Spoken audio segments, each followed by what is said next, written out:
Dear students, let's get started with our assignment. Here are the 4 files you will be using. The very first is a download for Bitcoin. Second one is download for Ethereum. Third one is download for Litecoin. And the fourth one is for SP500. And as you can see, of all these 4 files are in CSV format, which is comma separate variable, which is a type of file. So in order for us to utilize the Excel for our assignment, we will be needing an Excel format. So there are few ways you can do it. You can open a blank Excel file and open each of these files or select all of them and open here. That's one way. One easy way which I prefer, and usually it goes like foolproof way, is just open each of the files. Say I will start with the first one, that is BTC Bitcoin file. And again, you can see in the header it says .csv. All I'm going to do is going to go to file, save as, and here it is telling me it's in do I want to save it in Unicode text format? I will say no. I'll go here, either XLS or XLS macro enabled. Well, in this case we are not doing anything with macro, so either of that should be fine. I'll select the second one. Let me check the location where it is being saved. Yeah, looks like it's in the right place. So save, and when I did that, you see the extension changed from .csv to .xlsm. And I went over here to the original folder. So there are 2 files with the same name but 2 different extensions. Yeah. So this is our CSV, this is our XLSM. This is what we are going to use for our analysis. Same thing, similar to what we did for the Bitcoin, I'm going to do it for Ethereum as well. So open the CSV file, save as. Instead of CSV, I'm going to select XLSM. Is checking if my folder is correct. Looks like it is. So I'm going to say, save type as this one. This also done. Third one. So Ethereum done. Next one is the Litecoin. Save as. .csv, change it to XLSM. And like I said, you can use simple XLSX also.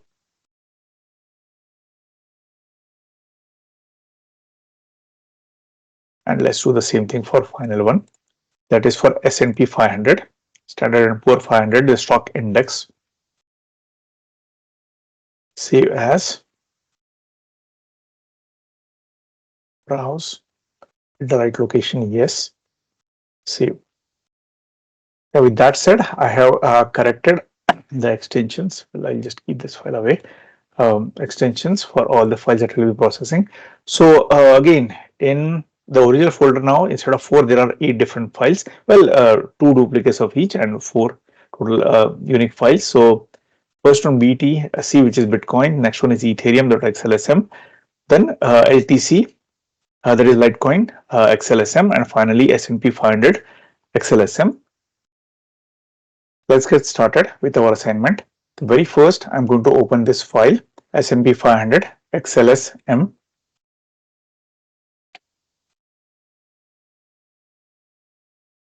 Once opened, this is the structure that I'm seeing. The very first column is data, price, open, high, low, volume, and change percentage. For the scope of this assignment, we are just going to use date and prices for all the S&P 500 data as well as the cryptocurrencies we have selected. So for that reason, I'm going to save the same file. You see what I'm doing? Save a copy, going to the same location. I'm going to name it as, let's say, crypto underscore all in one. Save. So now you can see the file name changes. This is what I want you to also do. Then I'm going to just keep date and prices, delete all the remaining columns over here. So just delete it out. Then let's rename this as S&P 500. Then add another column, let's say BTC. It's another column, and let's call it as ETH for Ethereum, ETH. Add another column, LTC for Litecoin. And then let's add one more saying main.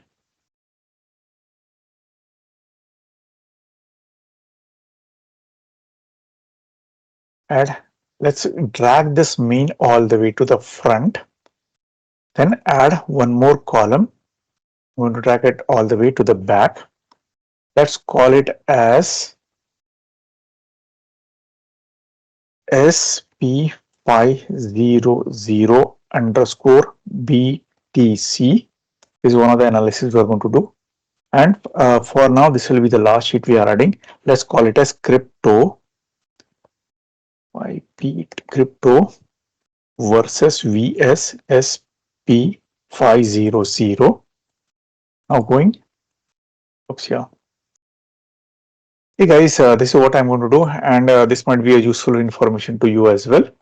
So I want to create a mean with the data that has initial S&P 500. So instead of copying pasting, this is one way you can do it. So I'm just going to delete the main file, which is empty as of now. I created, delete it. So this is my sheet I'm seeing, SP500. I'm going to right click on this, say click on move or copy, click on, yeah, check mark this, create a copy, select SP500. It will create a copy of the same with a, yeah, number 2 in brackets. So I'm going to change that number as mean. So that's the first thing we did. And we know that this price is for SP500. So I'm going to name SP500 over here. Then I'm going to go to the folder where my data is there. So we have gotten the data for SP500. Similarly, I'm going to do the same thing for Bitcoin BTC. So I'm going to open this XLS M file. It's opening. I'm going to select the first 2 columns. Yeah, so entire ones. And I'm going to say Control C, make this smaller. I'm going to say Control V. It copies all those columns. And I'm going to name this as BTC, because that's my Bitcoin prices for the respective dates. Then I'm going to go to the same folder again, and now I'm going to open ETH. Opens the file. I'm going to copy date and prices, Control C, make this file smaller. I'm going to paste it over here. I'm going to name this as ETH. And the last one, I'm going to go to the folder again, opening the last LTC file, XLSM. I'm going to say Control, oops, here you go. This is my LTC, yes. To copy date and price, Control C.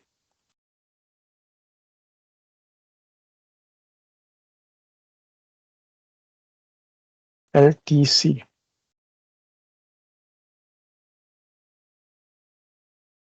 Yeah, these look correct to me. And I'll quickly scroll through up and down. Oops, yeah, I'm seeing an interesting set of data, or the kind of data that has been copied. So here I can see something called as highest. Yeah, so this is just a comment. Maybe it was there as a part of downloaded data.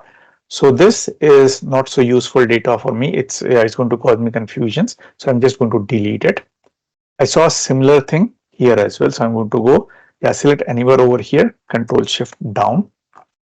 Oops, it went up. Sorry, clicked up. I'm going to say Control Shift down.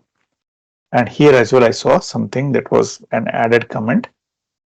I think I saw something over here also. So I'm going to click anywhere over here. I know there is data here. So Control Shift up, it goes to that comment, stops over there. Again, it's an added comment. The next thing, I saw something over here as well. So I'm going to go down, select, delete. Yeah.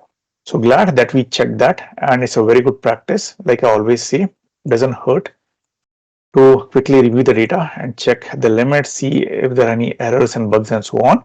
The next thing what I'm going to do is I applied the filters. So I went to data over here, selected the first row, then applied data filters. Next thing, I'm going to go to this view tab.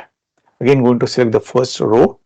Then I'm going to click, make the expand this freeze panes and select freeze top row. So you see when I did that, the top row is frozen. So that completes my initial, data assembly, or I assembled all the data together. Then I'm quickly browsing through. This looks correct, and there are some blanks which we'll be talking shortly. Then I go here, same thing, years and systematically from January to whatever month the data is there. And again, something more is whenever these data, bitcoins or the Ethereum or light coins or any cryptocurrency, when they were traded, there were some rough times when they weren't traded in some days or some months and so on. So that's why it's not a full data, which is normal in this case.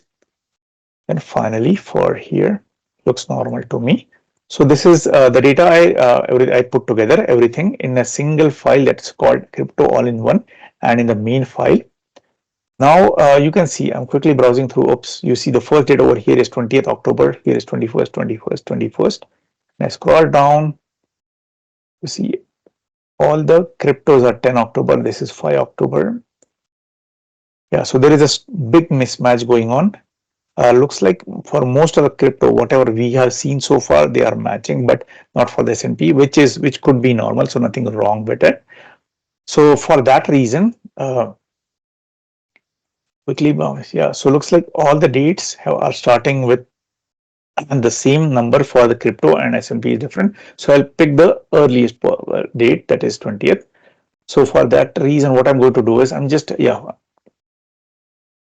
I'm just going to select the very first column, that is for the dates for S&P 500. I'm going to say Control C, and I'm going to go somewhere over here. Say I'm going to start with K, and I'm going to say Control V. So it's going to paste all the dates, and you see it says a systematic date format. Since you copy pasted, you're not seeing the data filter over here. So in order for you to get the data filter is select here the entire first row, go to data filter and filter back. It will give you that. Yeah. So again, this is again, I'm not sure how the continuity of these dates are there for S&P. The copy pasted data, again, it can have errors. So you see what I'm doing over here. I'll make it bigger so that you can see clearly. Bigger. So I'm going to this cell K3 over here. I'm going to say equals to, then I'm going to say this date plus 1.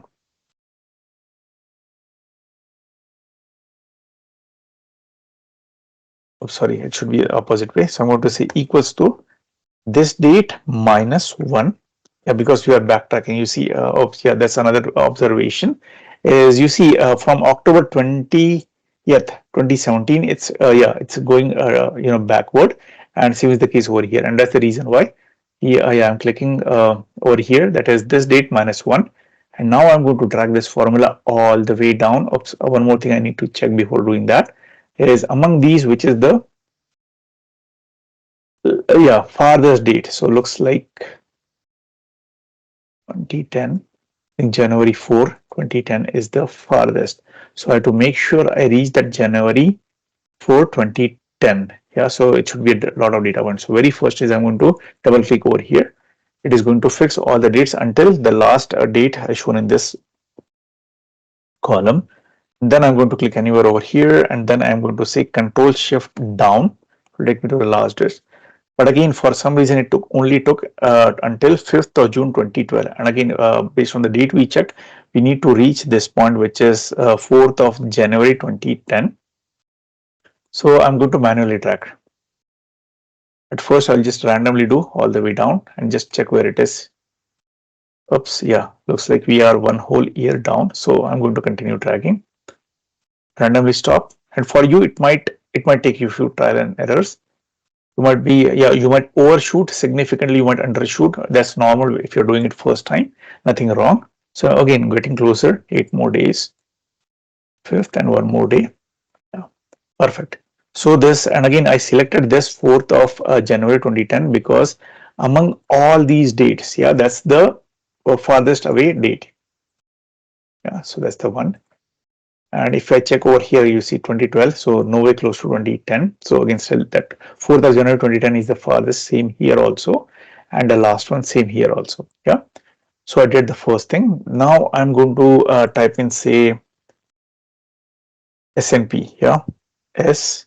Let me just copy paste the entire same title over here. So Control C, so that we I know everything is the same. And now I'm going to use the VLOOKUP command for the price. Yeah. So the way to start it is equals to VLOOK. Yeah, it will prompt the. Then, oh yeah, one more thing. Let's do as per our standard practice. Let's name these group of cells. Yeah. So I'm going to click this, then shift right, then control shift down. I am going to name this as SP underscore 500.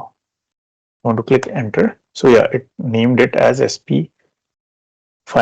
Then I'm going to go all the way top. Then I'm going to select these two and select control shift down. I'm going to name this as BTC. Enter. Yeah, it's named. Then I'm going to go over here, select these two cells, E2 and F2. E2, F2, control, then hold control shift down for Mac, it's command shift down. I'm going to name these as ETH, enter, it named it as ETH. Then I'm going to go all the way up again, select cells G2 and H2 and control shift down. I'm going to name it as LTC. Yeah, so over here, LTC, that's Litecoin. Yeah, it named. And again, for me to check the different names for groups of cells, I will go to formula, name manager, and here are the 4 groups of cells that I have named. Closing it out. Now the fun part, our VLOOKUP.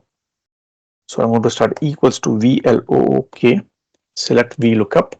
It is asking me lookup value. So I'm going to look for this value K2. Then I'm going to say comma, then table array. So for the first S&P 500, right? So my cell name is SP underscore 500. It's displaying. I'm going to click it. Then I'm going to comma column index here. So again, in this case, this is my column index 1. This is my column index 2. So I'm going to say 2, then comma. I want the exact number. So I'm going to say false. Close it out. Enter. Wow, awesome. It picked the right one. Now I'm going to drag the formula all the way down. Yeah, and you see wherever there is a missing date, so you see for October 15 and 14 there is no value, maybe it was a weekend or I don't know, something can happen, and that's the reason why wherever there is an error it will give you an error like this. I will tell you shortly how to fix that, deal with it. Now let's move on to the next one, that's BTC. So I'm going to copy the same thing here, Control C. And if you guys have followed, please continue on your own. Same VLOOKUP for all BTC, ETH, and LTC. So nothing new.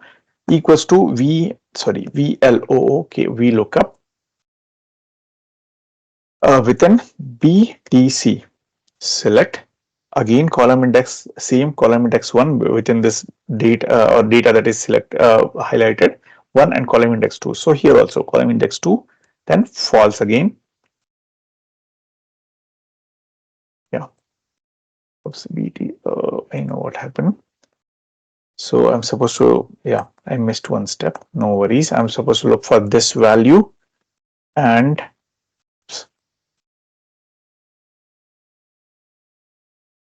look for this value, comma, within table array, that is BTC, comma, column index 2, comma, false. Close, enter, drag it all the way down. Then ETH, Control C, Control V, same VLOOKUP equals to VLOOK up. Look for this value date, comma, table array, which is ETH. So I'm going to say ETH, select, comma, column index again within the highlighted this is column index 1, this is my column index 2. I want to say a comma and exact match, that is false, close, enter. And finally for LTC, to drag it all the way down. Now LTC equals to VLOOK, VLOOKUP, lookup value same date, comma, table array LTC,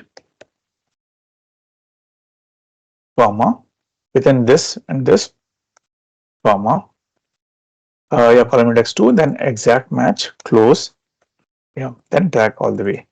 So you can see, there are multiple errors over here. And again, for us to continue with the analysis, we do not want those errors. Yeah, it's going to give a glitch during all the analysis. So we need to get rid of it. And again, there are multiple ways, but I'll tell you the most important way I think is this one. So let's modify the VLOOKUP command that we use. Yeah, that's one of the best way I think so. So I'm going to click on the very first SP500 value, which is cell L2. You see this VLOOKUP I'm seeing, right? So I'm going to start with after equals to, I'm going to say if ERROR. I'm going to start a bracket. Just pay attention over here, guys, and I want you to follow this. And for some reason I can't make this even bigger. So I'll spend some time. So you see equals to if error, start a bracket, then our standard VLOOKUP, then go to the end over here, say comma. So what you are telling is if Excel sees an error, then executes this command, and again if the final outcome is an error, do this. Start with a quote, immediately end with a quote. Yeah. So again there is no space between. So what you are saying is if it sees an error, just consider it doesn't exist. So start with a quote, end with a quote, close the bracket, press enter. And now I'm going to drag the formula all the way down. Yeah, double click over here. You see, that's exactly what Excel did. Well, one thing is I could have deleted, but again, for us to execute the command in the right way, we want this to be blank, but again, we don't want to delete. We don't want to, I will say, touch or screw up with the formula. So you see, even though there is a blank over here, when I click over here, it's a continued formula. Yeah, so again, the formula continues. We want that. So just like what we did over here, I want you to do for the same BTC, ETH and LTC also. So again, I'm clicking over here. I'm going to start here with equals to if ERROR, start a bracket, execute this VLOOKUP, which we have done correctly, then towards the end, comma, start a quote, end a quote, close it, enter, and drag it all the way down. Same thing for ETH. Here go, then equals to if ERROR, start a bracket, then execute this VLOOKUP, then comma, start a quote, end a quote, close, enter, drag the formula all the way down. Last, yeah. So go over here, start with an if ERROR, start a bracket, end, comma, start a quote, end a quote, close. Yeah. So this has been executed. Again, I'm going to select the top row, go to data, disable filter, enable filter. Then I'm going to check. There are no NAs, which is a positive sign. And again, there are blanks. We know that because there is no data over here. So that doesn't look like an error. Then I'm going to go over here, see. Well, I see a 0 value over here, which could be a glitch. And again, blanks are there, and we know there are blanks. So that shouldn't be a problem by our data analysis. Let's go to ETH. Yeah, the minimum is 6.7, highest is 389.9, and blanks, we know blanks are normal. Here the minimum is 1.332, highest is 87.115, and blanks are normal. So let's come back and check what's going on with the 0. Yeah. So again, when I check 0, let me unselect all, click only on 0. Looks like there is from August 6543, there are zeros. So I'm going to select all, or clear all the BTC filters. So 6543 are zeros, and again this is in BTC. Oops, looks like it located. So these, or other way to locate it is just go to the original data, and select it over here, select zeros and come back over here. These are the zeros. Yeah. So for us, in order for me to make any changes and eliminate any zeros or any wrong erroneous or errors within the data, given data, I do not want to delete anything over here because this is based on my VLOOKUP. So there is it's all interlinked. I cannot discontinue. If I delete it, it will be a kind of a discontinued formula, interrupted formula, which might give me issues later on. So in order for me to fix that, I can go, in fact, I will go in the original data where it is pulling the VLOOKUP from and just delete these dates over here. Yeah, so I'm going to delete these 4 dates and I'm going to clear these, say clear from BTC filter. Now I'm going into the BTC and you see the zeros are gone. That's the right way to do it. Yeah. Yeah, and again I will repeat these tables that we have built, these values that we have built, these are based on VLOOKUP command. We do not want to lose the continuity. Yeah, so that's a very important first step created. So now indirectly what we have done is we have normalized all these values of S&P 500, Bitcoin, Ethereum and Litecoin based on a standard x-axis, that is the day. And again, it's normal to have blanks. Yeah, maybe it was these are the weekends and that's why there aren't any, or there not be other. But again, these are known blanks, so we know it's not an error. The next part is, yeah, since we know that this is the good kind of data, let's work our magic and make it much more presentable. So maybe just for these two standard, I'll use this color over here. Maybe on the top, I'll set all of these and you will say this color. And again, I know these are my formula generated, or I have used the VLOOKUP command. So for that reason, let me do one more step. Yeah, so I'm going a bit right. So yeah, all my original data is hidden. Or maybe it's not hidden, but it's on my left hand side. I have scrolled all to my right. I'm going to select all of these data points, or yeah, say columns K to O. I'm going to say Control C. I'm going to go this column R. And what I'm going to do is paste as values. Yeah, I'm going to select paste as values. Oops, you know what happened. You should be pasting the date as value. So that's the reason why. So I'll select this as Control C, which are my standard dates. I'm going to go over here and say Control V. So that's my standard dates. And I'm going to select from L to O, say Control C. And I'm going to say Control, going to go over here to cell S1, right click and say paste values. So these are all the values. Again, the numbers are the same, but again, these are based on the VLOOKUP, if error VLOOKUP command that we used. And these are values of each of them. Yeah. So for our analysis, we'll be using values. So again, I will be making like similarly presentable. So selecting all of these. Let me use this color. I mean, yeah, stands out, looks presentable, or look different than the previous one. And we know what this is. And again, I will select the entire row 1, go to data, disable filter, enable filter, quickly check, looks correct. Quickly check, looks correct. Check, correct, and so on from go to top to bottom. Awesome. Yeah, looks very well. Awesome. So this completes the first part of our assignment. Now let's go ahead and do some analysis on the S&P 500. So this was the original data that we started with.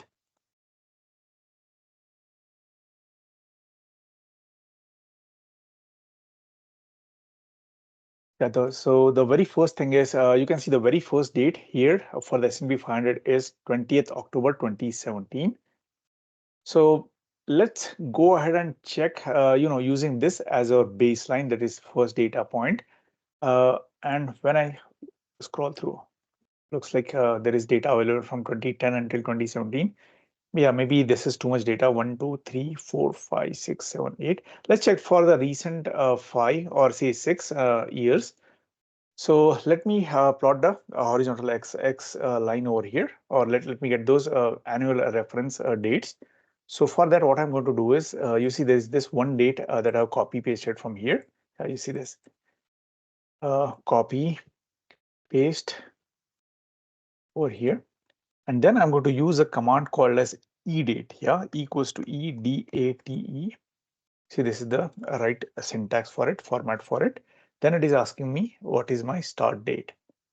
So I'm going to select the, oops, I started, yeah, oops, I was correct, equals to edate start. It is asking me what is the start date. I'm going to select this, the previous cell L9, which is the first date we copied, 20th October 2017. Then I'm going to say comma. Then it is asking me months. Since I know it's going backward, I'm going to say -1 2 months. I'm going to close the bracket and click enter. See what it does. Yeah, it's giving me exactly the date 12 months before. So I'm going to do for, so this is my 15, 14, 13, 12. I think, yeah, this 5 or 6 years of date is good. Then similar to what you have done previously, I'm going to use a VLOOKUP command and get a date. So for that, he equals to VLOOKUP. And this time I know I haven't named the cells, so I'll just use a different way. So yeah, it is asking me for lookup value, which is this. Then I'm going to say comma. And since we haven't given the name, I'm going to select these two cells, A2 to B2. Then on my keyboard, I'm going to select Control Shift down. It will take me all the way down. Then I'm going to say comma. Then it's asking for the column index number. Again, this is my column index 1, this is my column index 2. So I'm going to say column index 2. Then comma, then it is asking me exact match or approximate. I'm going to say exact match by clicking false or typing false. Then close it out, enter. Yeah, this is the number I got. Yeah, which looks right. Then I'm going to drag it all the way up. But again, I will be facing an issue because if I drag all the way up in as is state, it's going to mess up with this selection since we haven't named. So for that reason, all I'm going to do is going to go over here. And for A2, I'm going to click on function F4 or add those dollar signs before A and 2. Same here as well, function F4, add those dollar signs. So it will use it as an absolute coordinate. It will lock it down. Everything looks correct. I'm going to say enter. With that said, I'm going to take it all the way up. Let's see what we got. Yeah, it was able to find the numbers. And for some odd reason, there is missing data over here, which could be normal. And here is a trick. And again, this is a cool feature of Excel. So I know, well, there is no exact number available for these two dates, which is okay. So all I will do is I will go and modify the E date. So instead of saying -12 exact date, I'm going to say, yeah, let's say +1 day. Oh, it was able to find on 21st of October. So I'm going to do the same thing here as well. I'm going to say +1. Yeah, looks like it was able to. For me, plus or minus day should be okay for my analysis. So with that said, I think, yeah, this is good enough. So these are my, yeah, like every year. So from 2012 until 2017, this is how the S&P 500 has increased, on these days. And this is like each of this data point is exactly approximately 1 year apart. So 22nd October 2012, it was 1433. 1 year later, it was 1745. Then it was 1900. Then it was 2030, 2141, 20, almost 2600. So again, there is a steady increase. Yeah. So again, I'll just make it presentable, tabular. So I'll say, uh, yeah, we'll say date, year, and I'll say price. Yeah, maybe date is a better. So date. Again, it's not granular date. So I think, yeah, but again, we understand what that is. So it should be good. Again, I'll make it presentable, add borders, make it bold, center, center. The next part is let's check at the annual growth rate. So let's call CAGR, and CAGR is nothing but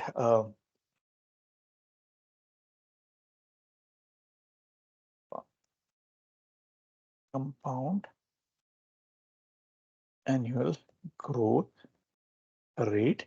So let's check the annual growth rate per year for this actual S&P 500. And this will be my, let's call it as year. And for that reason, yeah, let me copy this date, Control C. I'm going to paste it over here. Oops, yeah. Oh, I know. Looks correct. Oh, the reference awesome. The formula got copied. So yeah, great. So for that, yeah. So if I'm using this as my reference point as the very first, say, yeah. So this is my year number 0. This is my first year after like one successful completion. Oops, there is an error. It's counting as a percentage. I'll fix that. 2, 3, 4, and 5. I should be using.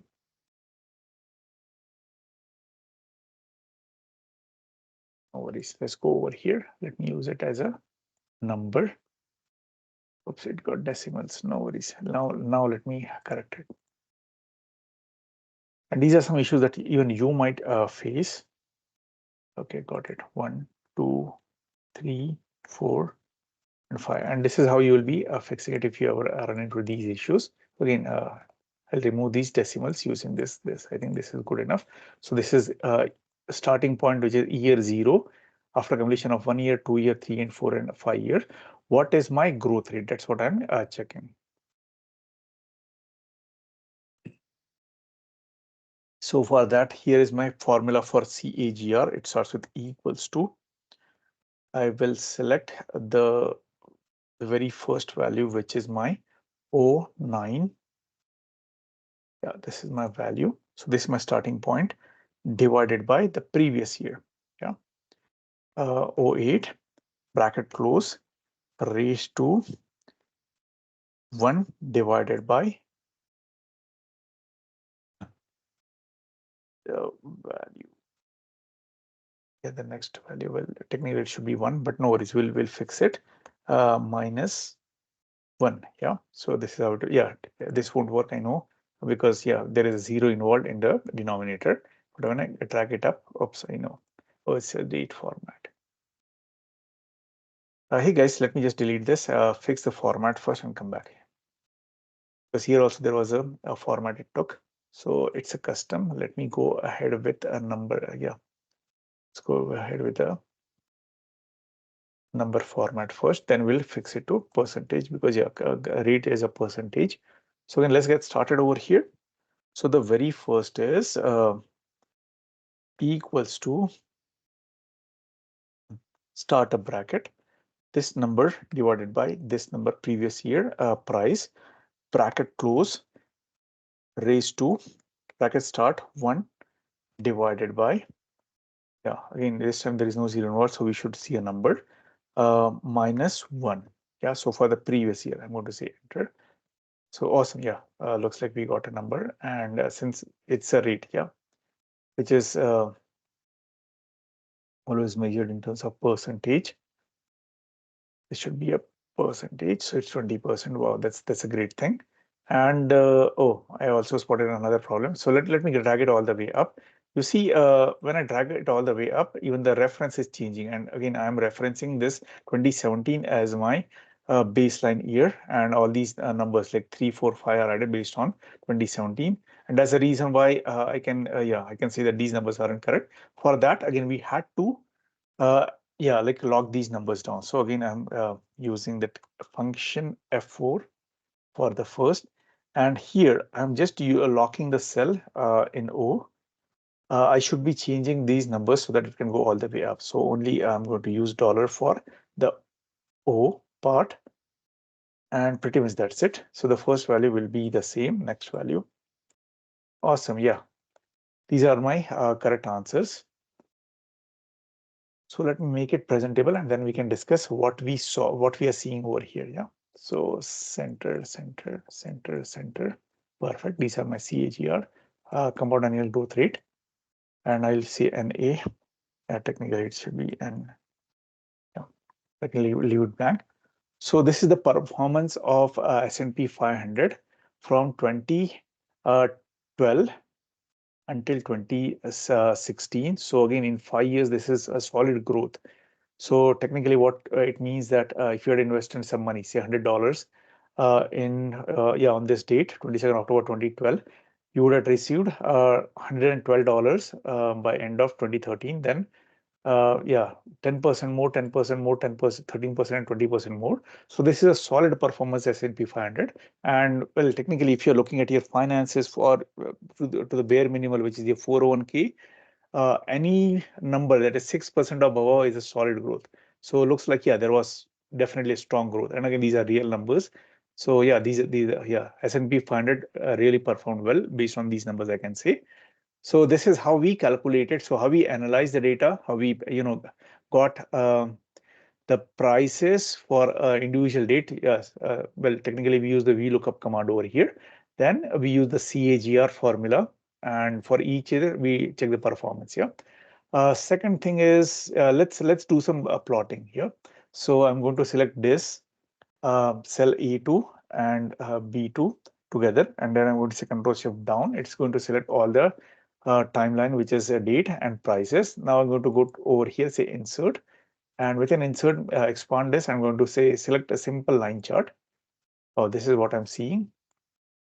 Oops, it went all the way down. I'm going to delete this. Let me do it one more time. So since I selected everything, I'm going all the way up, and now let me insert that. Again, I didn't do anything like different. I just moved the entire thing on the top and select. Yeah, this is what I'm doing. So awesome. Yeah, we are seeing definitely first glance on this chart, definitely an upward trend, which is a great thing. I'll just rename this chart, say, let's call it as S&P 500, SP500. Technically, well, yeah, the real term is S&P, which is Standard and Poor 500. Yeah, I mean, you can keep SP500 or even this one. Yeah, it's all good. And this is the performance from yeah, January 2010 to January 2017. So yeah, like roughly in 7 years, this is how it is performing. So very steady increase. And oh wow, another thing I'm seeing. Well, let me show you one more thing. So on this chart line over here, plotted line over here, click anywhere here, and then you can, let's add a trend line. Yeah, and again, by default, Excel will add a linear trend line. Well, if you take like statistics, one business stats one or business stats two, you'll be learning more about what other types are. Yeah, exponential, logarithmic, polynomial, and so on. For now, let's just focus on simple things, which is, yeah, linear. So this is the linear trend line. Excel did it best to plot.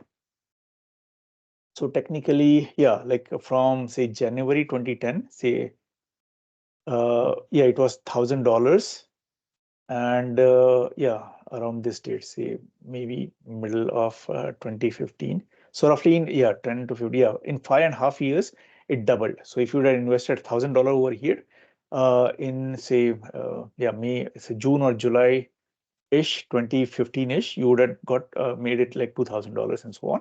And this is the continuing trend. Yeah. One more thing is, yeah, this is simple. That's what I'm showing.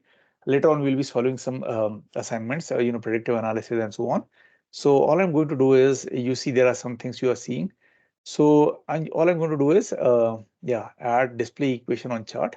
It is showing me a linear equation. Yeah. So this is technically nothing but here predictive analysis, yeah, assuming linear trend. Yeah. So anyways, we won't be doing anything about this part so far. So again, key things completed is we built this chart for per year. Then based on these numbers, we built a CAGR, compound annual growth rate, identified them, found them, and found a very strong growth. In fact, the latest was even stronger from 2015 to 16. 20% is just wow. And then, yeah, we drew this linear chart. So yeah, this part is completed. Now let's do a similar analysis for the BTC as well. I'm going to the sheet called BTC. It's empty. So I'm going to go to the main sheet over here. I'm just going to copy paste. Well, in fact, yeah, let me copy paste all the data that we have. Just yeah, that we have copy and pasted as values. So I'm going to say copy this, all these columns from R to V for me. So I'm going to say copy BTC, go over here. I'm going to select the first column only and say Control V. Is going to copy all of them. It's smaller. Let me make it a bit bigger.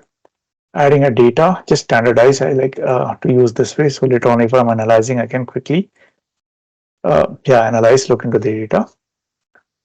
Done. Awesome. So similar to what we did over here. Yeah. So I'm going to repeat the exact thing. So for that reason, I'm just going to copy these tables. Although some of these calculated numbers, VLOOKUP and calculations for CAGR might not look correct to start with, we'll fix it. Yeah. So I'm going to copy. So I'm going to go to this S&P 500, copy all these cells so that I don't have to retype it. Control C, going to the BTC sheet, and I think we started somewhere around N3 was the one. So I'm going to use the same place over here. Yeah, I definitely know these are not right. So no worries. Well, in fact, instead of modifying this, I'll just delete all of these and restart. Equals to VLOOK, VLOOKUP start, and it is asking me what I'm supposed to VLOOKUP. So I'm supposed to VLOOKUP this value, comma, table array. Well, this time we haven't named the cells. Let me show you a different way.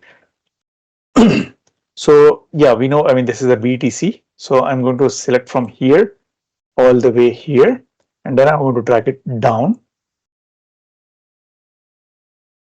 It looks like it put all the way down. And again, I won't be worried a lot for these blank cells. So I think, yeah, this is good. Closing it out and going all the way to the top. Then it asks me column index number. So this is interesting. So in this case, this is your start column, which is your index number 1. This is index number 2, and this is your index number 3. And we are looking at BTC, right? So I'm going to say column index number 3 in this case. I'm going to say comma, exact match, false, close, enter. Awesome, it found the number. Now again, I should be using this absolute referencing, that is dollar, or else my formula yeah will mess up some numbers. So for that reason, for this A2, I'm going to select over here, and on my keyboard I'm selecting FN and function and F4, or you can simply add these dollar signs before A and 2. So here you go, first one. Here you go, second one. You see dollars added. Everything else look correct. I'm going to say enter. It found the number. I'm going to drag the formula all the way down. Oh, awesome! This time, yeah, there was an error. So this is good. So this is on a yearly basis, starting from this day, 20th October 2017. Like, yeah, 12 months before, this was the price, this was the price, this was, and so on. So you can see, wow. And so if somebody purchased one Bitcoin on 22nd October 2012, it would have costed him like $11.7, and the same would have costed almost $6,000 one. So yeah, that's the reason why all these Bitcoins and other cryptocurrencies were in big news. So anyways, coming back, yeah, so these are the prices we got for year. And now we'll use the CAGR, compound annual growth rate formula. And I know, I mean, since we copy pasted, these aren't correct numbers. This is correct, same as this. This is correct. Well, yeah, we know that this is your reference and so on. So let's go over here. Oops, yeah, I know. So this should be your P, yeah, the first one should be P9. So I'm just dragging this to the left. Right, this one should be my P8, dragging to the right. This is P17, looks right to me. This is your P17, awesome. So that's a year one. Clicking enter. Awesome. This looks right, because you see from 630 it went 6,000. So almost 10 times. So yeah, 8.5 times this is telling me. So I'm dragging the formula all the way up. And since I had those dollar sign, which was absolute referencing, this number look correct. So wow, in comparison with S&P 500, right? You still remember here, the CAGR definitely under normal circumstances, these CAGR are very strong for S&P 500, any double digit, even anything more than 6 to 8% is significantly higher, but these are very good. But if you compare that with Bitcoins, this is, and believe me guys, Bitcoin, I mean, this is more than normal. This is, yeah, I'll say this is significantly high improvement.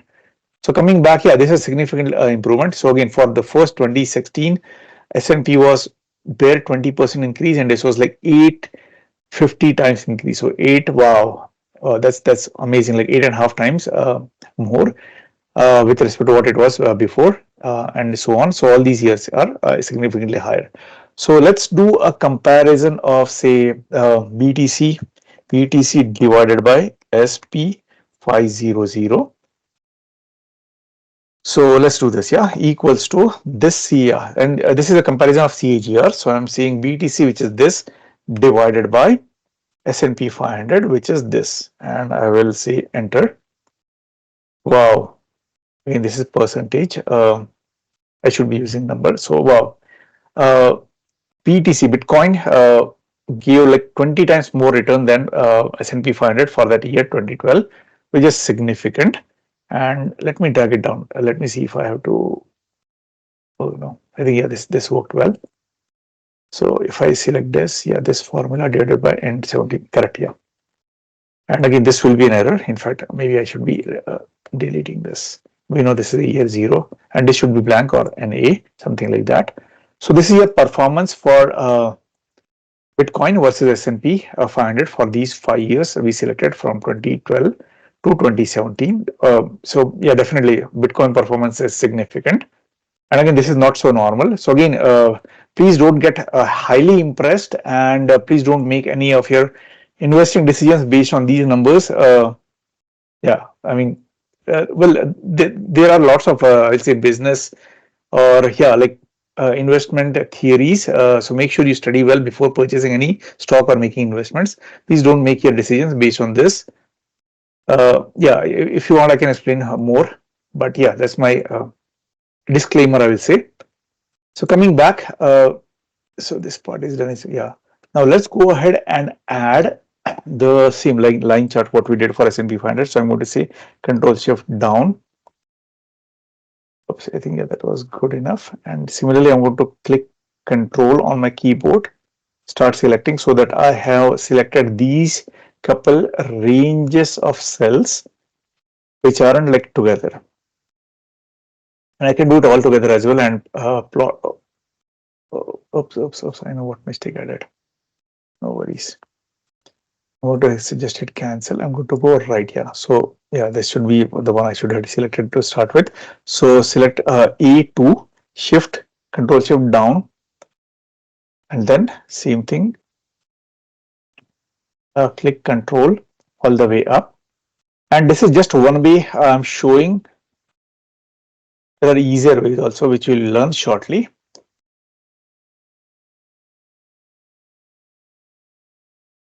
Yeah, it's dragging all the way down. I'll go all the way to C2. Yeah, so these are the two cells I selected. Now I'm going to go to Insert. Again, line.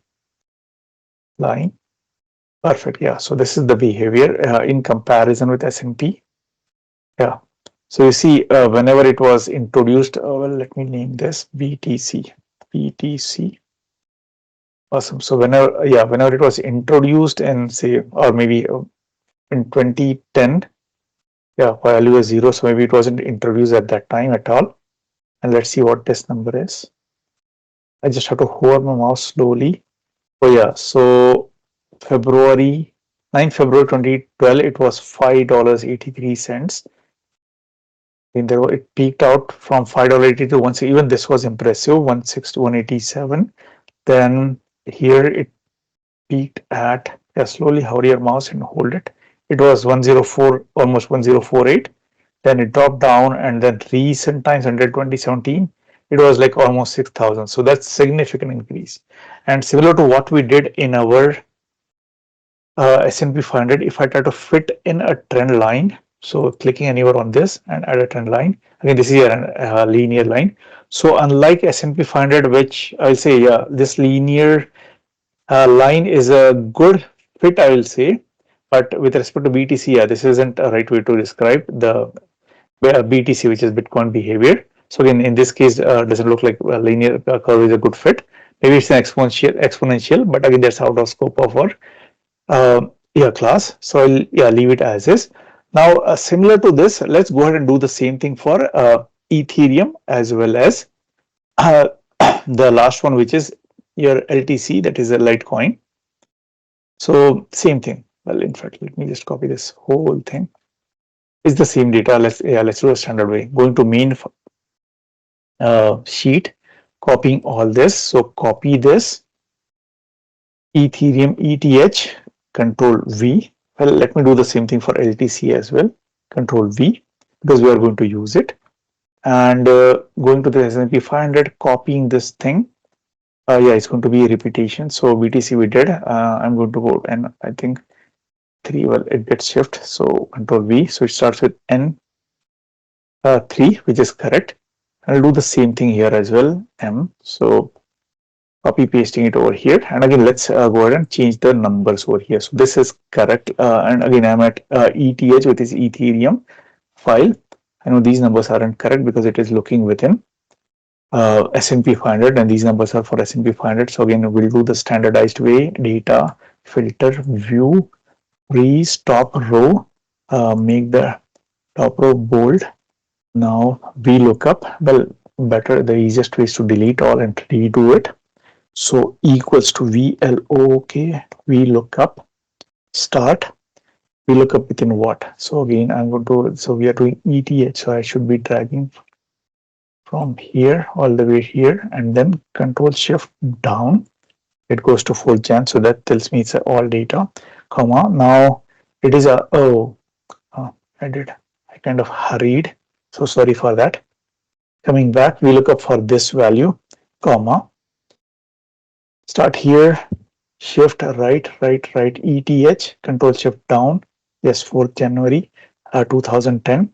Going back, comma, and asking for column index number. So this time, this is my column index number 1, 2, 3, and this is my column index number 4. So I should be putting 4 because that's where ETH is located. Then comma, exact match, which is false. Close it out, enter. And yeah, I should be locking it down. So entering dollar signs for A2, dollar signs here as, oh, oops, I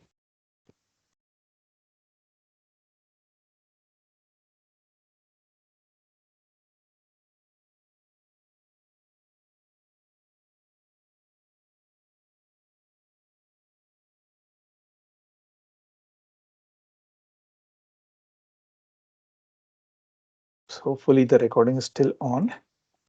Oh yeah, it is. Awesome. Yeah. So here I should be function and F4. That is also correct. False. Enter. So yeah, it's 302.61. I'm going to drag it all the way up. Oops. Oh, I know. Doesn't look like ETH existed in those days. Yeah. So you see what I'm trying to say is we go all the way down, and that's a blank thing. It's selected with a reference to the previous one. So it looks like LTC, which is your Litecoin, was first time launched in 2015. So that's the only data available. And looks like ETH, yeah, it was maybe launched in 2016. So that's why there is no further data, and that's the reason why there is nothing over here. So it's totally okay. Now let's correct the values. Yeah, so I'm going here. Oops, yeah, this is great. Yeah, and this is very correct. This will be an error because as we discussed before, yeah, it is only for 1 year, right? So that's the issue. Let's try equals to if error flows, comma,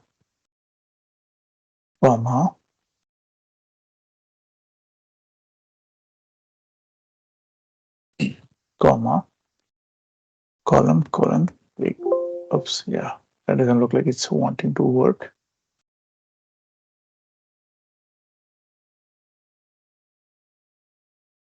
Anyways, yeah, no worries. Yeah, well, let's not take away the focus of this thing. I'm just going to delete it because yeah, it doesn't make sense. No Ethereum existed during the previous year, so that's the reason why you're seeing this. I'll take this away. Let's do the same thing for LTS, LTC, which is Litecoin. So I'm going to delete this part from here, LTC. These numbers are incorrect. Yeah, let me fix it. And like we saw before, data. Let me do Control B and then view, freeze, top freeze. Yeah, looks correct. Bigger. And yeah, what we saw before was the state was, yeah, let me just run through the VLOOKUP and then we'll find out. Equals to VLOOK, VLOOKUP for this value, comma, starting from here all the way, then down until, yeah, that 4th January 2010, comma, column index number 1, 2, 3, 4, and 5. So I'm looking at column index 5, comma, exact match, which is false. Close, enter. So it was 59. Let me drag it all the, oh, I know. I should be locking it down. So dollars, control F4 here, control F4 here, enter. I'm going to drag all the way up. It existed again in 2015 only, and there is nothing over here, which makes sense. And yeah, this formula is also auto applied.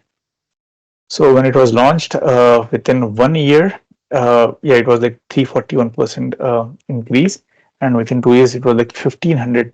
Wow, 15 times it was increased. So that's a significant increase. Now let's continue and add those line charts for ETH as well as LTC. Yeah, so in selecting the data, but again, we know that ETH didn't start until 2016, so we don't have all the data until yeah, whatever the range we have, that is 2010. So I'm just going to do and select all the data for ETH from top to here. So it's until cell D591. Then I'm going to click, yeah, keep this selected, click control, start from A591 and go upward until A2. So make sure these two groups of cells are selected from A2 and D2 until all the way down. Everything else is unselected. Then I'm going to go into insert, line, and yeah, this is the chart I got. So definitely the, visually the trend looks like significant increase, just like what we saw in cryptocurrency, that is Bitcoin. Significant increasing, yeah, at start it was near zero, and then there was a significant drop also, so very high volatility, and then sudden increase, sudden drop, sudden increase, and yeah, dropping at least this trend. So this is what we saw. Again, I'm changing the name, say ETH, Ethereum, ETH, and well, like we have done previously, let's add a trend line. It will take by default linear, but again, doesn't look like linear is a very good fit. I'll just keep it as is because we have been doing so. Let's do this exact same thing for the Litecoin as well, LTC. So again, we did these calculations. So again, we also know that LTC Litecoin was introduced in 2015, so we don't have data all the way back until this or beyond. So I'm going to manually start selecting from here until the last data point in LTC. Oops, I missed. Yeah, went way beyond, and yeah, highly likely when you go beyond. So be very slow when you close the when you reach the close to end. So this all the way up, one down. Make sure you don't select the titles. Then control, come all the way down.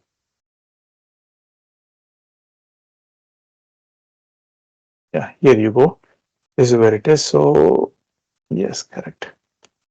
Make sure you just select yes, all the respective cells in column A and E. Then go into insert, go over here, add line, and this is the trend you are seeing. Oops, I will just drag all the way up, or maybe I just delete it here. Nothing different. All I'm going to do is take it on the top. These are still selected the same way.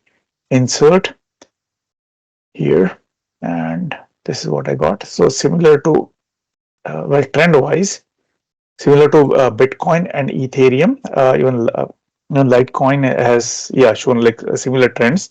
So starting very slow, and all of a sudden this point somewhere over here, significant increase, and again there are like waves going on. Significant increase, then drop, then increase, then drop, increase, drop, and then significant increase, drop, increase, drop, and then very significant increase and significant drop. I will say high volatility over here as well, and that's the reason why you shouldn't be just blindly believing these numbers before making investing and decisions. So anyways, coming back to, so yeah, do a linear trend, but I don't think linear fitting line or linear trend line is a good representative of this. So I'll name this as well. That is LEC. So this completes our basic analysis for all the four different I'll say measuring entities we have selected: SP500, Bitcoin, Ethereum, and Litecoin. Now let's do a further analysis here. for S&P 500 and Bitcoin. So for that reason, I'm going to go here, select all this data, copy, Control C, go over here to a sheet that's called SP500 underscore BTC over here and just paste it out. Control V and just use standard. So I'm going to select this, making it bold, data, add a data filter, view, free stop, a row, making it a little bigger. And you see, this is, yeah, we are just doing S&P 500 BTC. So yeah, these, yeah, date and these two, these might be just extra. So I'm just hiding it. And this is for you to know that there is a feature called as hiding. So I'm selecting ETH LTC, hide, and again it's hiding. Again, you see when I check this, this cell, sorry, yeah, this column name is C, and then there are two missing E and F. Yeah, sorry, D and E are missing. Again, if I have to bring them back, all I'll do is select these two and click on unhide. It will come back. So I'm just hiding it for now. Hide. So let's go ahead and draw those trend lines again. And we know BTC is not all the way from, you know, when the S&P 500 is there. So I'll use that, you know, the latest data point from BTC as my reference start point, and I'm going to go backward up.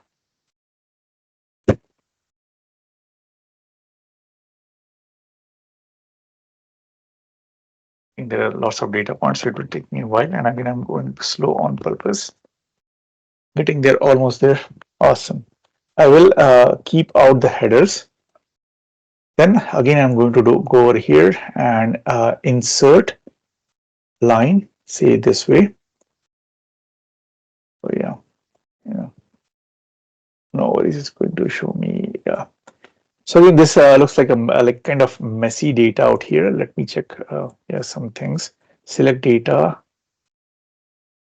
This is correct. And edit. You know, in the headers it got selected. So I don't want, I just want it in the values. So that's correct. Okay, same thing here as well. Edit. I don't want this in the header, so I'm going to delete this part. The series value, yes. I'm going to click OK. Let's see what I see. Still kind of same, but yeah, totally okay. Oh yeah, there are these missing data points, and that's the one that's creating issues.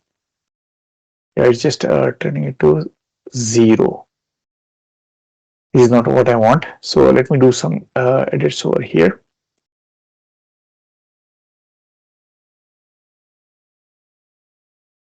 It's, oh yeah, perfect. So you see what I did over here is, yeah, let me see, do Control Z. So when I selected all those series, I was getting chart like this. And the reason is this missing data, actually taking it as 0. So yeah, like we are seeing frequent 0. So that's why this whole thing looks, yeah, not so correct. In order for me to fix that, all I did was I went over here. I unselected the blanks and clicked OK. And yeah, I'm seeing kind of a clean chart. So yeah, here what I'm seeing is, yeah, the top line is for S&P 500. This line is for my Bitcoin. So these are the trends, and again these are real. So I'm going to rename this chart as SP500. Let's see, VS BTC. Yeah. So again, this is my starting point for S&P 500. This is my ending point, at least for this range that I have selected. And this is my starting point for Bitcoin, and this is from what I selected. But again, if I check, I don't think I'm doing well. Again, this is a very good analysis. I'm seeing very good trend line. I'm seeing S&P is systematically kind of trending up, versus Bitcoin for most. Here I say 55% of the time it was close to 0, then significant increase, then significant drop, stayed over here for a while, and then significant, very significant increase. But again, the starting points are for these are not the same. So for me, still it's not an apple to apple comparison. So for me to be able to do a kind of comparison like apple to apple, yeah, on a similar baseline, here is something I will add. So I'm going to say, yeah, let's say SP500 SP500 underscore EQ equivalent $1. Same thing I'm going to do for BTC underscore EQ $1. Meaning at this start point, if both of these stocks uh, were to start at $1 as a starting point, how do each of them compare? Yeah, so that's what I'm trying to do over here. And for that, all I have to do is divide the starting point. Yeah, so again, this is my ending point. I have to go back all the way. So let's check. And again, I know my Bitcoin doesn't start from, it doesn't have the same starting point as my S&P 500. So I'll use this as my starting point. So you see what I'm doing, equals to. So here I'm focusing on S&P 500. So equals to this divided by the same number. It will give me 1. So again, this is like equivalent of 1. But here my baseline, that is my denominator, has to be set at the same rate. So for that reason, I'm just selecting this and seeing function F4 or adding the absolute references, enter.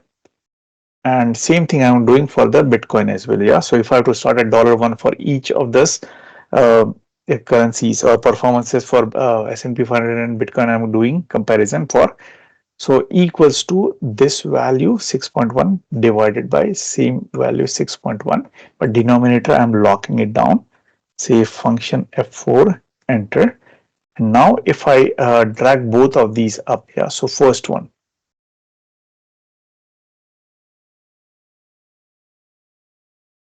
exclude the cell. So awesome. Here is one series of numbers I got. I will explain you shortly. Let's go and do the same thing for Bitcoin as well, taking it all the way up.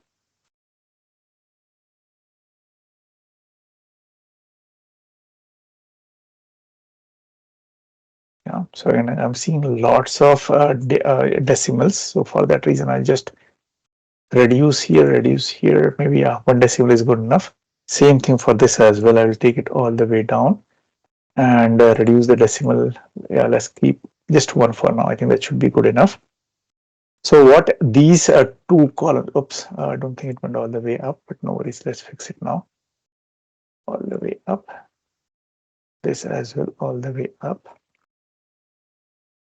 So if these two columns, what they are saying is, if I have to start with the $1 value, if the price for both of these stocks were $1 at the starting of this data range, this is how much you would have got for S&P 500. Meaning, if you had invested $1 for in S&P 500 at this time, that is 2nd February 2012. By end of this date, that is 2nd December 2013, I would have got $1.9. Yeah, so it almost doubled. Versus if I had started investing with $1 on February 2nd, 2012 for a Bitcoin, I would have got almost $1,000, which is $981 I would have received. Yeah, so again, starting point for both of these S&P 500 and Bitcoin was $1 for the same time range. But again, you would have got $2 over here versus $981 over here. Yeah. So this is what it means. And for that reason, again, this is our standard chart using the standard numbers, which we know what they are. I'm going to add a couple more charts. So for that reason, I'm going to select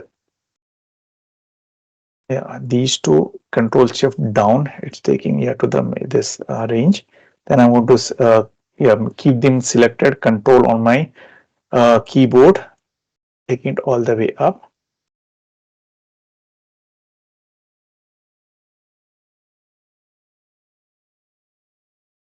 Awesome. So all these three columns selected. Well, not really columns because I kept the header out. Then I'm going to go to insert. Again, insert line chart. Awesome. Hey, man, this is really good information. So indirectly, let me rename this chart. So again, more or less, it's SP500 versus BTC, but again, before I'm going to say $1 equivalent, or equivalent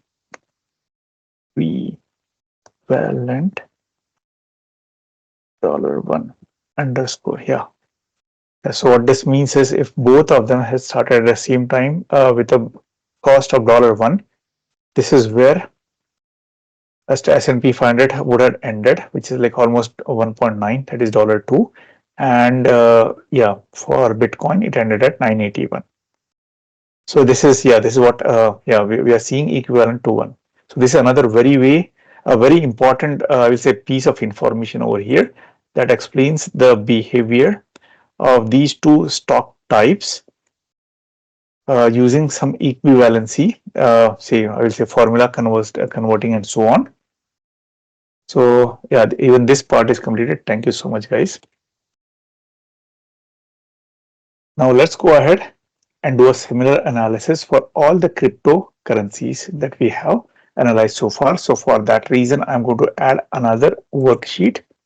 Let's name it as crypto, CRYPTO. I'm going to go to the main sheet.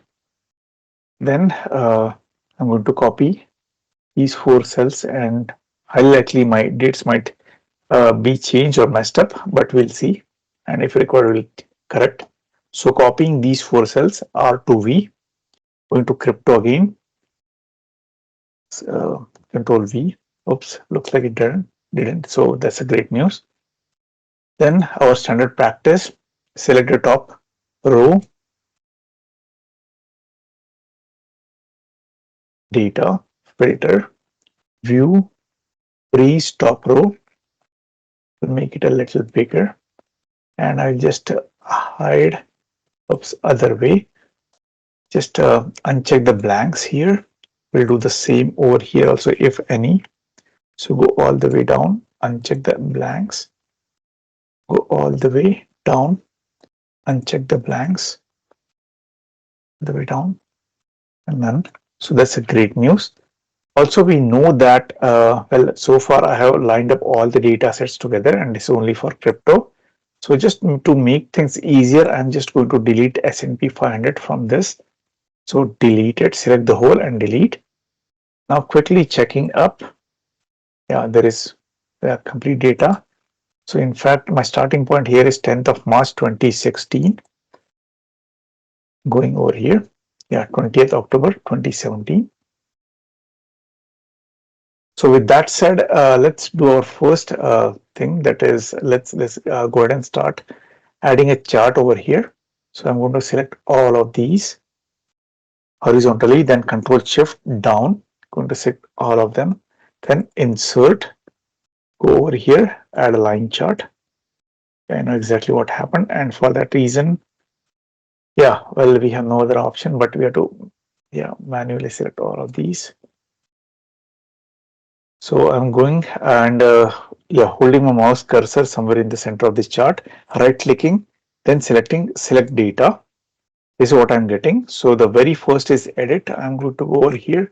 Yeah, you see it stopped over here, and that is something that caused issue. Oh, there is a discontinuity, no problem.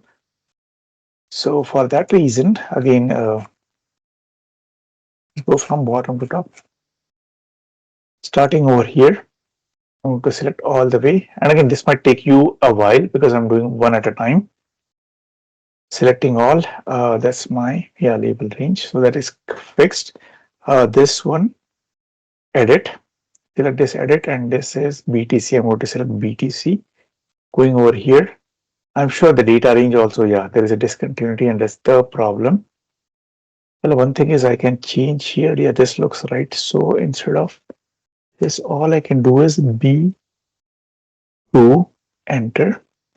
Okay. Here as well, edit.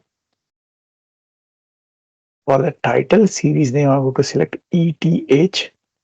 This I'm going to say from C to, so this should be C to C. So column B, oops, so this should be B2. This is C5 and T1, oops. No, this should be C. C. Awesome, this looks correct to me. Let me correct this one as well. Yeah, perfect. B2 to B591 dollar signs. ETH C2 to C591, correct. This one also the same. Select here, edit. A title is LTC.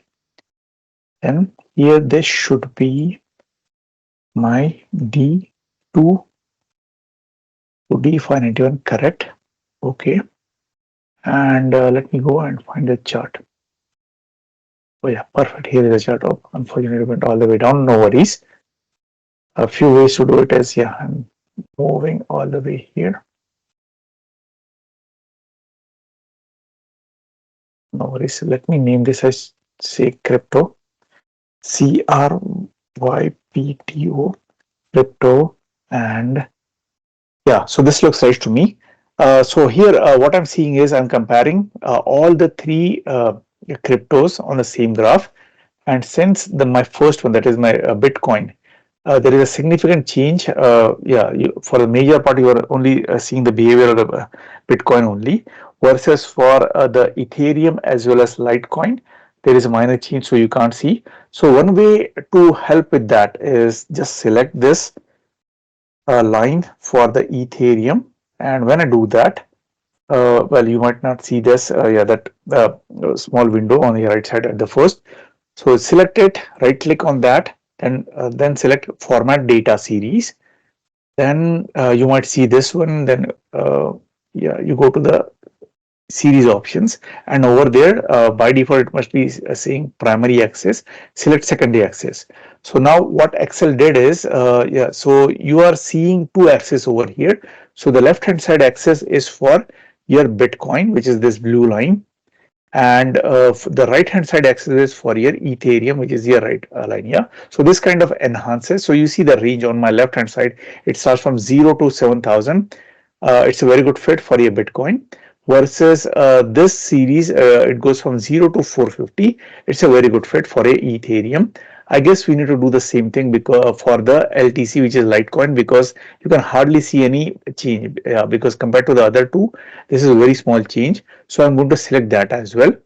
And then here I'm going to select secondary axis. So you see this kind of made like it become bigger. So that's what I'm looking for. So yeah, here you go. This is something, you found a better way to present data of multiple series, and especially when the slopes, or the numbers of the three series are not like equivalent. So you learn how to add another axis on your right hand side and still see the comparison. So with that said, what I'm seeing over here is Bitcoin.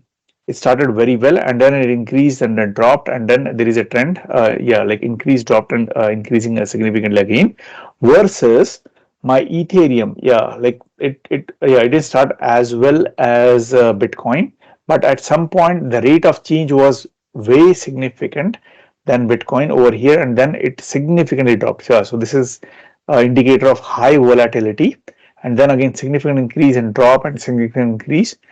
And compared to these two, I will say Litecoin was always low, yeah, in comparison with these three only. Yeah. So again, total at this point in economy, I think there are almost 2,500 different cryptocurrencies. We are only looking at the top three at the moment. But yeah, this is some information we saw, and this is how we use those multiple axes. Yeah, primary and secondary to yeah, compare graphs, compare trends, and so on. Now, moving forward with that dollar equivalent for these three as well. Yeah, so again, we are only looking at the three types of cryptocurrencies we are analyzing for the scope of this assignment. So for me to do that, well, yeah, let me just take this all the way up. It's, oh yeah, for some reason it's not going. The other option will be just delete, but I don't want to recreate. It might be too much work. So let's say this. I'm going to cut it.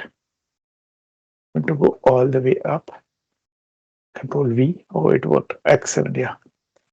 So now let's do that dollar equivalent, $1 equivalent of all these three. So for that reason, I'm going to copy, Control C, the top headers for all these and paste it right next. Here I'm going to rename BTC underscore EQ $1.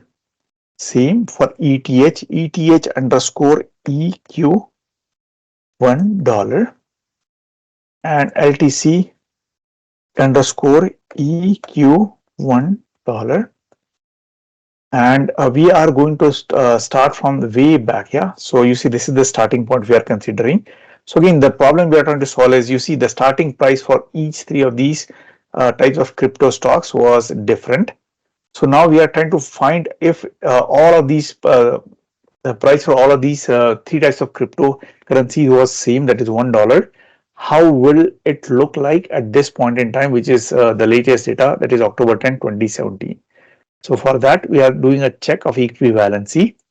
So going to the last point. So all the very first, I'm going to divide this number with the same number and keeping the denominator same. So equals to this number divided by same number, but adding function F4, so dollar, locking it down. Same thing for ETH, Ethereum, equals to this number divided by this number, locking it down, the denominator.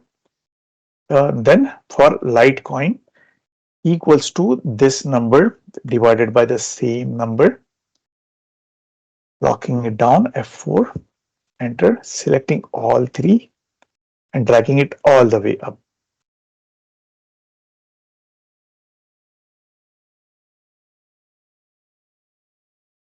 Yeah, multiple decimals, so I'm going to fix it using this.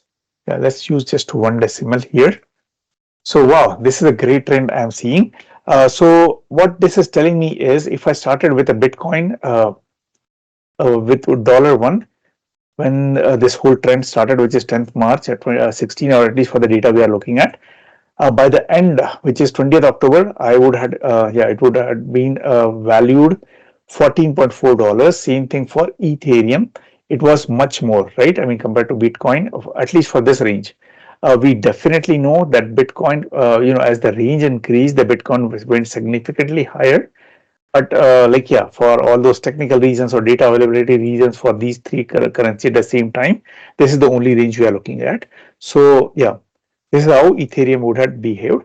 And even the LTC, which is Litecoin, is behaving much higher than a Bitcoin. Yeah, so this is the information we got when we did a test of equivalency. On top of it, let's do a combined check.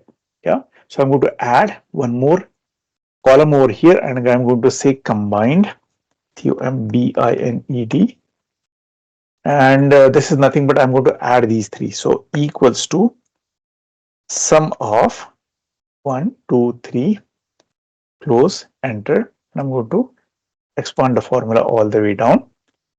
And then I'm going to add one more column saying COMBINED underscore $1 or EQ $1, equivalent of $1. Then going all the way down where it started. Say if combined it was $1, meaning this divided by the same number.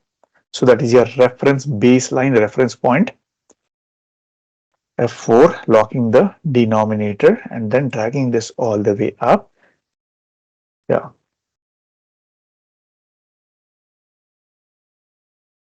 This is what I would have gotten by the end. So it would have been 14.7 $14.7 by end of this time period, and we are only looking for this range. So this is another I'll say very good check for equivalency. Starting point is $1 or $1 and combined as well. And well, here you can see this combined number is very close to, say, Bitcoin.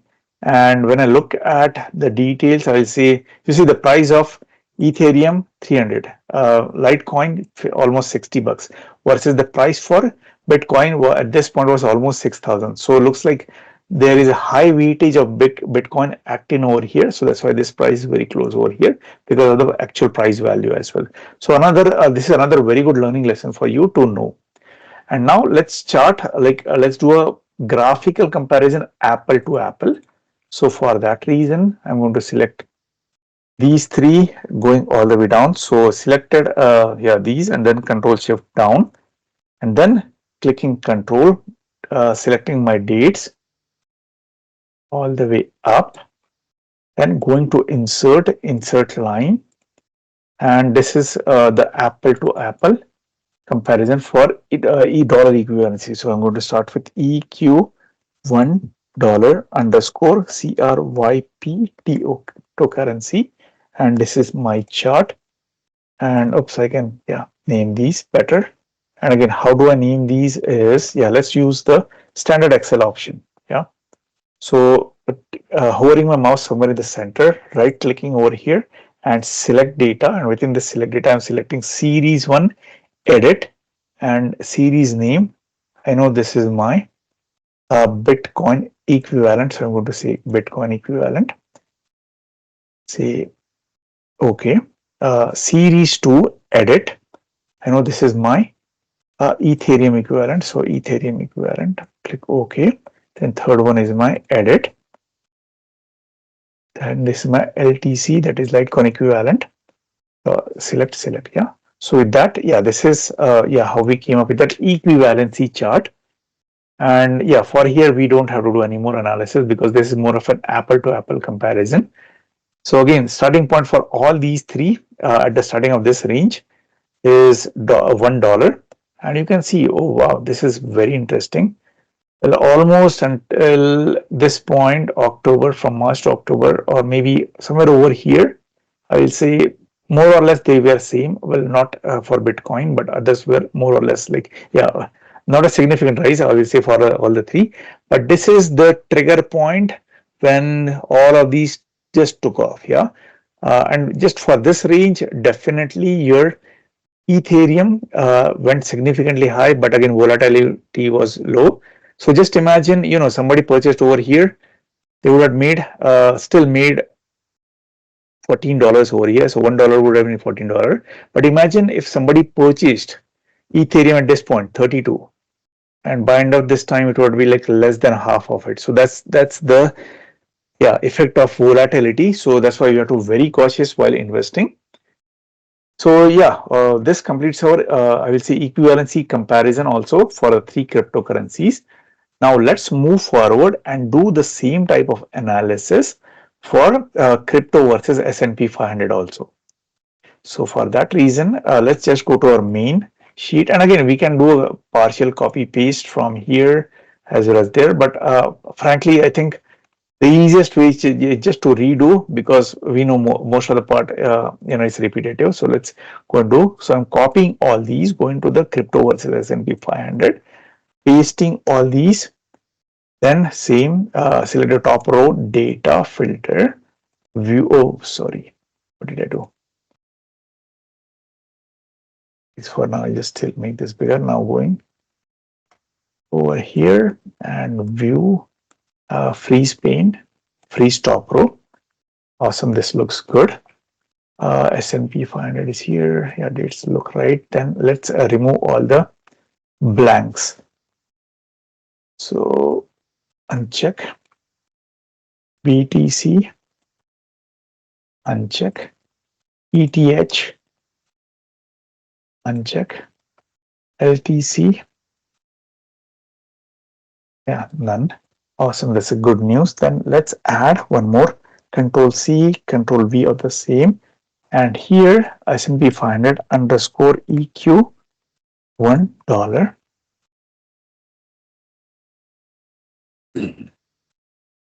underscore EQ $1 here underscore EQ $1. Finally, underscore EQ $1. So completed the headers for now. Well, let's make it bolder as well. Standard practice. And then looks good, So let's go to the downmost, since we removed the blanks. More or less, this is what we'll be getting. So let's continue our division of the same number for now. So equals to, for S&P 500, this number divided by same number, and for the bottom I'm doing function F4 dollar. Same thing for Bitcoin BTC, equals to this number divided by this number. Locking down function F4 enter. And similarly, for ETH, this number divided by this number, function F4, enter. And the last LTC equals to this number divided by this number, function F4, enter. Looks good. Yeah, follow. Now I'm going to type all these together all the way to top or second two. Lots of decimals. I'm going to correct them. 1, 2, 3, 4, 5. Yeah, one decimal looks good. Awesome. So this is, yeah, the first step completed in tabular format. So if at the same given period of time, we started with $1 each for each of these S&P 500, BTC, ETH, and LTC index, S&P 500 would have given me like $1.3, or the equivalent value would have been $1.3. For Bitcoin, it had been like, yeah, 14.4. For Ethereum, it would have been almost 26. And for Litecoin, it had been 18.4. So yeah, this is very good information. Yeah, the next thing is, let's go ahead and add the charts. Yeah, so one is chart for the state values equivalent. So for that reason, I'm going to select all these 5, say Control Shift down. Now insert here line chart. I know exactly similar to what we did because there is a discontinuity. So I'm going to hover my mouse somewhere in the center of this chart and then say select data. Here I'm going to say edit, and yeah, there is a discontinuity. Well, I'm sure there are multiple discontinuities. That's the reason why we are facing it. But we know what the end number is, that is A2. So instead of what it is telling me A452, right, I'm going to correct it to A2 to A591. So this looks correct. I'm going to say OK. This has been corrected, and let's see what this is. The very first, I'm going to click edit. It is telling it's S&P 500. So I'm going to select the series name S&P 500. OK. And I know this is my B2. So instead of B52, it's going to be B2. I'm going to correct it. Next series, I'm going to select it and say edit. Title, I'm going to say BTC. Then next one, values. I know it's C2. So 1, 2. Click OK. Then I'm going to select this one, edit. Title, I'm going to say ETH, close. Then, oops, well, here this should be D2, D2, E591, correct. And the last series I'm going to select, say edit. And series name, I'm going to say LTC, coming here. This will be E2 to E591. I'm going to say OK and OK. So now let's see how the chart looks like. Yeah, here is a chart, and again it's way down like we did last time. I'm going to cut it very first. I'm going to go all the way up and let's paste it out here. And let's yeah, change the title to CRYPTO versus SP500. And like we said before, yeah, the starting point for each of them are different versus my Ethereum and Litecoin, the values are like extremely smaller, so we can hardly make any difference on these charts. So as we did last time, I'm going to select this and right click. While it is selected, say format data series. I'm going to select secondary axis. It did something. Let's see what it did. I'm going to tag the, yeah. So awesome. My Ethereum is being showed using this new scale, that is 0 to 450, and this is my orange line. Oh, sorry, my Ethereum. Yeah, this is my. Oops, sorry. It's my BTC. Oops. Okay. And okay, so here is my Ethereum. That is my green line. It's shown using this axis on my right hand side, which is 0 to 450. yeah, similar to the previous one, Ethereum, even my Litecoin is, yeah, I can hardly see any difference. So I'm going to select that as well. And this is still visible for my data series. I'm going to select secondary axis. Now, yeah, I can see a change because now instead of plotting Excel plotting it on a range of 0 to 7,000, it is plotting on the range of 0 to 450. So that's why it is much more visible. The trends are much more visible for me.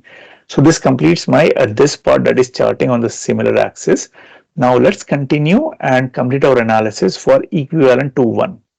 And for that reason, again, I'm going to do exactly the same thing.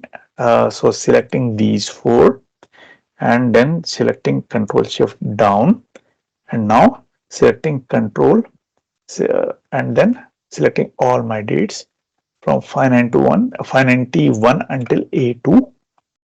And once these cells are selected in A and these cells are selected in FGHI, I am going to add another line, say insert this one, and yeah, this is what it is plotting.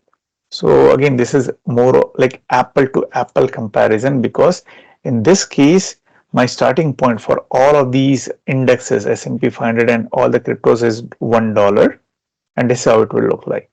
So in fact, you can see this series, that is for S&P 500, it's hardly increasing. So from $1, it is becoming 1.3, versus for others is significantly higher. And that's what we saw in a tabular format, but this is how we chart it. So I'm going to rename the chart as EQ $1 underscore SP500 versus, or sorry, it's the other way, a crypto